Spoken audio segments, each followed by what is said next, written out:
کوئی مشکل اور پریشانی کو معاملہ آ جائے تو اللہ رب العالمین سے مانگو، اس کے در پر چلے جاؤ، اور جو چیز اس کی ہے پھر اس کی حفاظت کرتے ہیں، پھر اس کے بارے میں پھر صبر کرو، شکر کرو، پھر اس کی مدد کو دیکھو، اس کی مدد کیسے آتی ہے۔ اپنے اندر وہ چیز پیدا نہ کر دو کہ جو جلد بازی والا معاملہ ہو جاتا ہے، انتظار کرو، پھر جب اللہ کی مدد آتی ہے پھر پتہ چلتا ہے کہ اللہ کی مدد آئی کیسے ہے، پھر بندے کے وہم و گمان میں وہ بات نہیں ہوتی جو اللہ کی طرف کی مدد آتی ہے۔ الغرض یہ کہ جو ہم نے نسب مطہر صلی اللہ علیہ وآلہ وسلم بیان کیا ہے، اس کا لب لباب آپ کے سامنے پیش کرنا چاہ رہا ہوں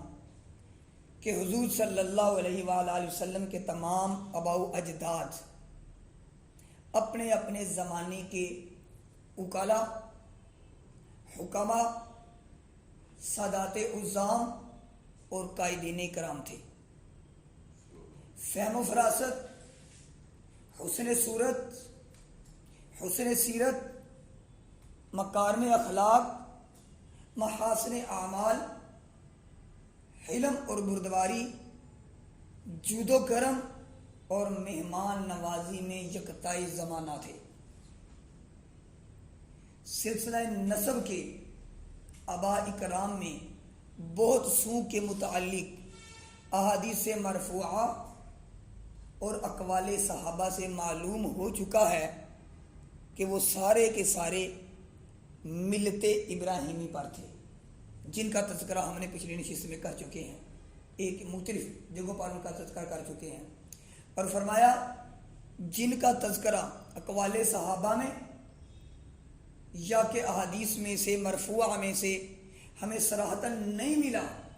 لیکن ان کے احوال ان کے صحیح الفطرت اور سلیم الطبیعت ہونے پر صراحتاً دلالت کرتے ہیں کہ نبی علیہ الصلوۃ والسلام کے آباء و اجداد کا جو معاملہ ہے شجر نسب ہے، جو کہ ایک پاک باز شجر نسب ہے، جو کہ ہمیں احادیث میں حضرت عدنان تک اور تاریخ بخاری میں حضرت ابراہیم علیہ الصلوۃ والسلام تک ملتا ہے۔ تو اس حوالے سے نبی علیہ الصلوۃ والسلام کا شجر نسب حضرت عبداللہ اور حضرت آمنہ تک مکمل ہوا۔ انشاءاللہ العزیز اگلی نشست میں نبی علیہ الصلوۃ والسلام کی ولادت باسعادت کے حوالے سے ذکر کریں گے۔ ایک بات شاید آپ میں سے کچھ بزرگوں کے علم میں ہوگی اور ان کے ذہن میں یہ سوال بھی ہوگا کہ اس کا تذکرہ نہیں کیا گیا۔ اکثر یہ سوال کیا جاتا ہے کہ نبی علیہ الصلوۃ والسلام کے والد ماجد اور والدہ ماجدہ کے متعلق کہ وہ جنتی ہیں یا کسی اور معاملے میں ہیں، کیا معاملہ ان کے بارے میں، تو یہ اکثر سوال کر دیے جاتے ہیں۔ اس حوالے سے علماء فقہاء اکرام کے خاموشی ہے، وہ فرماتے ہیں اس بات پر خاموشی اختیار کریں۔ امام اعظم ابو حنیفہ رحمۃ اللہ علیہ نے بھی بڑے آسان طریقے سے اس کا جواب دیا اور خاموشی اختیار فرمائی، اور اس سے بڑھ کر کے وہ ملت ابراہیمی پر تھے۔ وہ جتنا بھی معاملہ تھا وہ سارے کا سارا جو معاملہ ہے وہ اللہ جانتے ہیں کہ ان کی جو فطرت ہے وہ فطرت سلیمہ تھی۔ جیسے کہ نبی علیہ الصلوۃ والسلام کی ایک حدیث مبارکہ کا مفہوم ہے کہ جب بھی کوئی بچہ پیدا ہوتا ہے تو وہ فطرت سلیمہ پر پیدا ہوتا ہے، اس کے خاندان والے اسے یہودی، عیسائی، نصرانی وغیرہ بناتے ہیں، وہ فطرت سلیمہ پر پیدا ہوتے ہیں، تو ان کا معاملہ اللہ رب العالمین کے ہاں ہے۔ اور کچھ کتابوں میں یہ بھی لکھا جاتا ہے، یہ بھی بیان کیا جاتا ہے کہ اللہ رب العالمین نے نبی علیہ الصلوۃ والسلام کے ہاتھ پر انہیں کلمہ پڑھا دیا تھا۔ ان کی قبر مبارک پر نبی علیہ الصلوۃ والسلام گئے، اللہ تعالیٰ سے دعا فرمائی تو انہیں زندہ کیا گیا، اور زندہ کرنے کے بعد انہوں نے کلمہ پڑھا،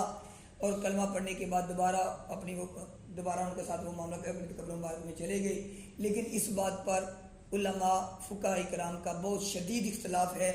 کہ اس کو بہت سخت ضعیف کہا جاتا ہے۔ اس حوالے سے علماء فرماتے ہیں کہ ایسا کچھ باتیں، حق والی باتیں بھی ایسی ہوتی ہیں جس پر خاموش رہنا بہتر ہوتا ہے، اور ہماری اہل سنت والجماعت امام اعظم ابو حنیفہ رحمۃ اللہ علیہ کے ماننے والوں میں سے یہی ہے کہ وہ خاموشی اختیار کریں۔ جن میں